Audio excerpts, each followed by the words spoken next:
Welcome to the Bible Department PodClass from Whitefield Academy, a Christ-centered college preparatory school serving pre-K through 12th grade in Atlanta, Georgia. Join us for an inside look at the vibrant, engaging, and transformative biblical teaching shaping our students every single day, straight from the dynamic teachers who bring it to life.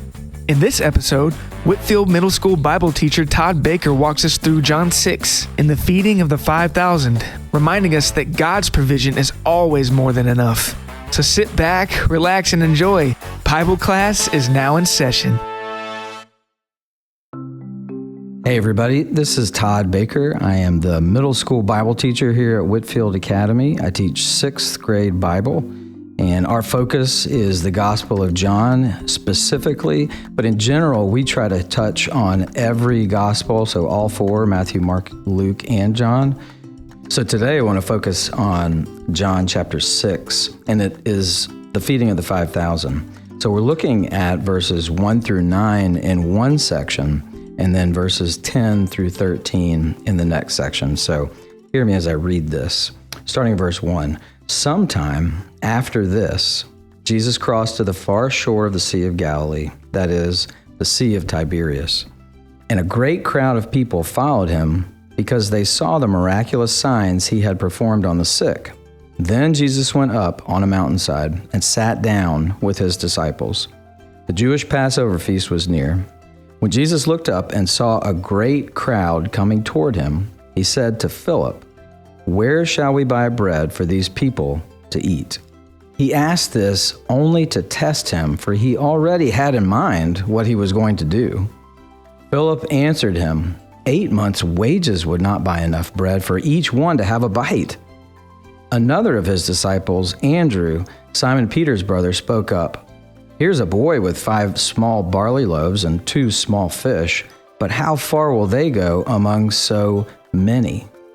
And so that takes us through verse 9, and I want to stop for a second because what I want you to notice is you and I are Philip and Andrew. Don't think that you're Jesus in this passage. And I say that with tongue-in-cheek because a lot of times we feel like we are adequate to do the work of God, to do the will of God, to follow Jesus, to put all of those things upon ourselves and carry that weight, whether it's with your family, whether it's with your friends, whether it's in the choices in your schedule, the busyness that you have. And we take all of this on ourselves, and when we see an obstacle, it's really hard to think, I don't have enough. I don't have enough to move through this. And so we stop, or we avoid, or we quit.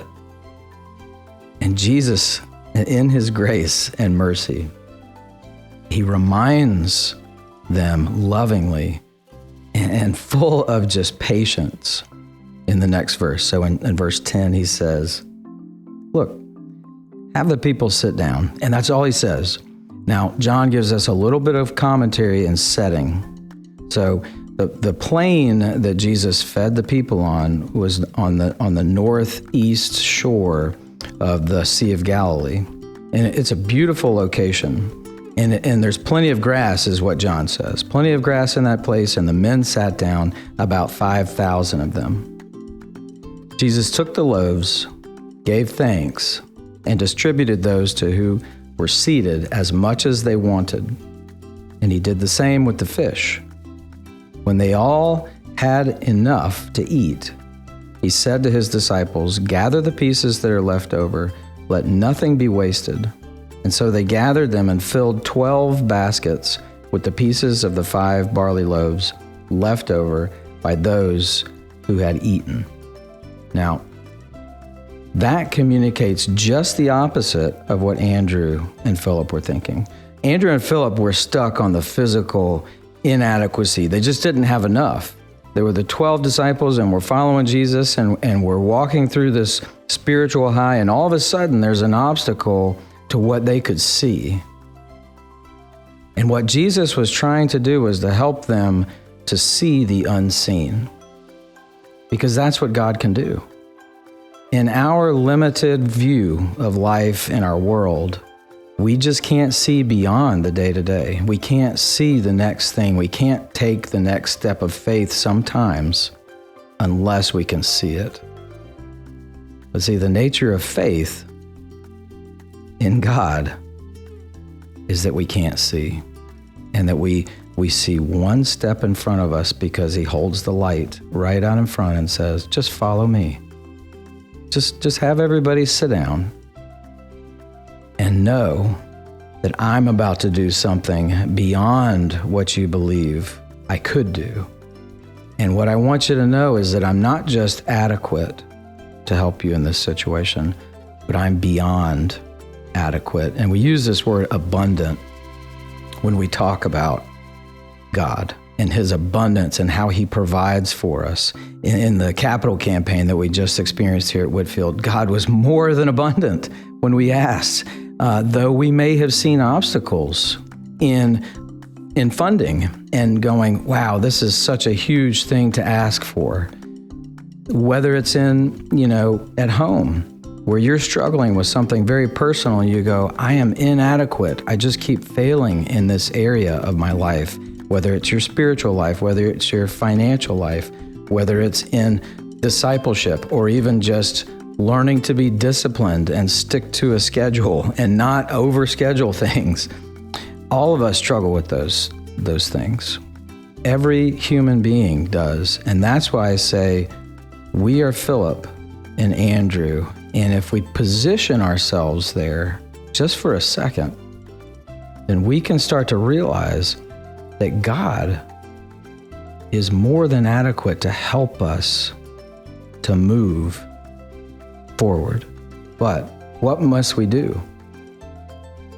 Jesus is showing the disciples this physical abundance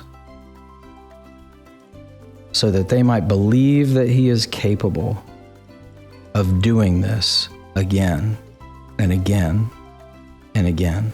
Because remember, look back. I want you to go back and look.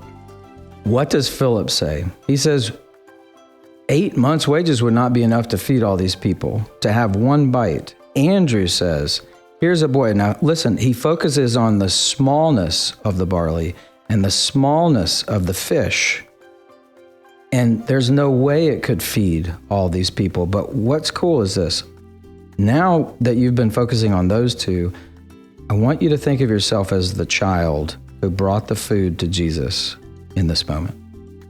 Because he's the one with the faith.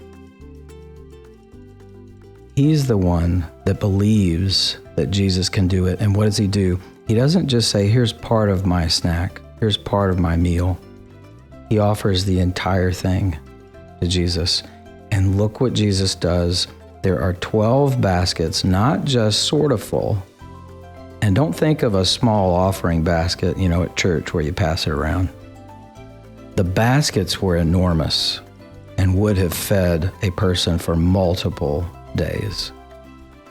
And so it's not just about, he's going to provide my next meal, but look at this. He will provide 2, 3, 4, 5 meals.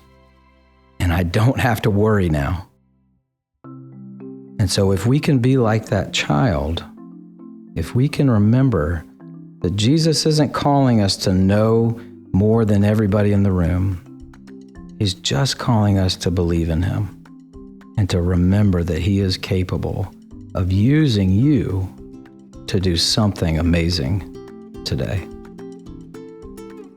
So this has been just a snapshot of what we do in 6th grade Bible to help students to not just read the Bible, but to really get involved in what it's saying.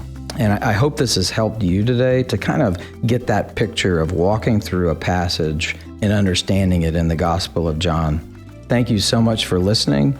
And once again, my name is Todd Baker. I'm the middle school Bible teacher at Whitefield Academy in the 6th grade. Thanks for listening.